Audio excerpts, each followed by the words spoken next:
রসুলকে যেমন আমরা মহাব্বত করি, হক্কানি আহলে বাইতকেও আমরা মহাব্বত করব।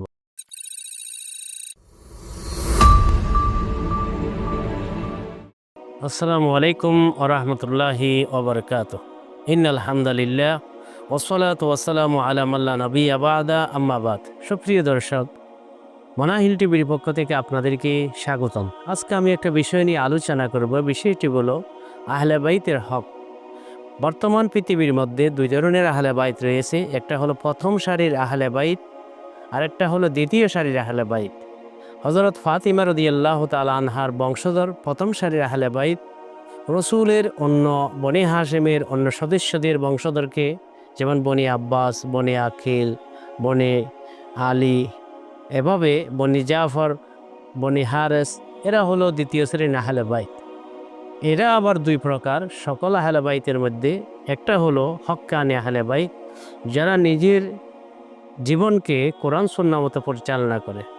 আরেকটা হলো নাহক আহলে বাইত, যারা ধর্ম থেকে বিচ্যুতি হয়ে গেছে, বিদআত, কুফর, শিরিক ইত্যাদির মধ্যে লিপ্ত হয়ে গেছে। তাই আমরা সাধারণত হকের পাওয়ার যোগ্য হলো হক্কানি আহলে বাইত, যারা কোরআন সুন্নাহ মতে নিজের জীবন পরিচালনা করে।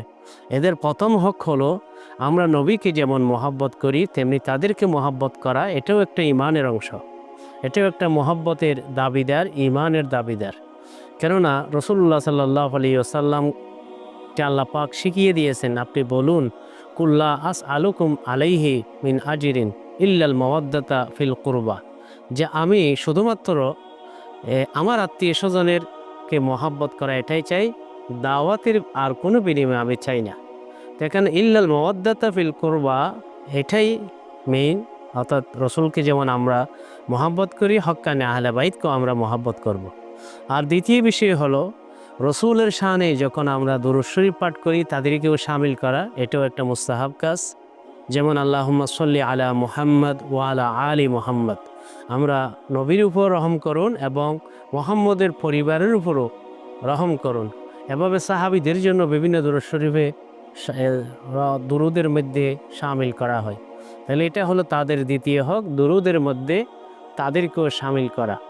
তাদের তৃতীয় হক হলো যুদ্ধে যদি গনিমতের মাল পাওয়া যায় তাহলে সেখান থেকে পঞ্চমাংশের একটি অংশ তাদের জন্য বরাদ্দ রয়েছে, যেটা কোরআনের মধ্যে আল্লাহ পাক বলেছেন, ওয়ালামু আন্নামা গনিমতুম মিন শাইইন ফাআন্না লিল্লাহি খুমুসাহু। এই আয়াতের মধ্যে আল্লাহ রাব্বুল আলামিন ইরশাদ করেছেন।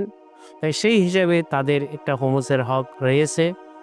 আর চতুর্থ হলো তাদেরকে হাদিয়া দেওয়া জায়েজ, তবে জাকাত, সদকা, ওয়াজিবা ইত্যাদি এগুলি দেওয়া তাদের জন্য গ্রহণ করা জায়েজ নেই, দেওয়াও জায়েজ নেই। হ্যাঁ, তারা পরস্পরের জাকাত সদকা গ্রহণ করতে পারবে। গায়রি বনি হাশেম এর সদকা তারা গ্রহণ করতে পারবে না, তবে তারা হাদিয়া গ্রহণ করতে পারবে।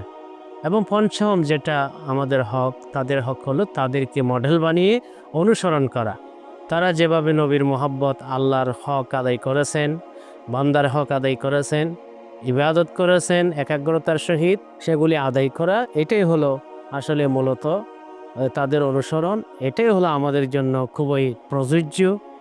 এবং এটার দিকে বিভিন্ন হাদিসে ইঙ্গিত রয়েছে যে তারাক্তু ফীকুম আমরাইন লান তাদিল্লু মা ইন তামাসসাকতুম বিহিমা কিতাবুল্লাহি ওয়া ইতরাতি, যে আমি তোমাদের জন্য দুটি বিষয় রেখে গেলাম, একটি হলো আল কোরআন আর একটি হলো আমার পরিবার। আমার পরিবার বলতে অর্থাৎ যারা আমার সুন্নাহ মতে জীবন ধারণ করে, হাদিস মতে জীবন ধারণ করে, তাদেরকে তোমরা অনুসরণ করো, তাদেরকে তোমরা মডেল বানাও। আল্লাহ রাব্বুল আলামিন হক্কানি আহলে বাইতের অনুসরণ করার, আমল করার তৌফিক দান করুন। ওয়া আখিরু দাওয়ানা আনিল হামদুলিল্লাহি রাব্বিল আলামিন। সুপ্রিয় দর্শক, আপনাদেরকে অসংখ্য ধন্যবাদ। আসসালামু আলাইকুম ওয়া রাহমাতুল্লাহি ওয়া বারাকাতুহু।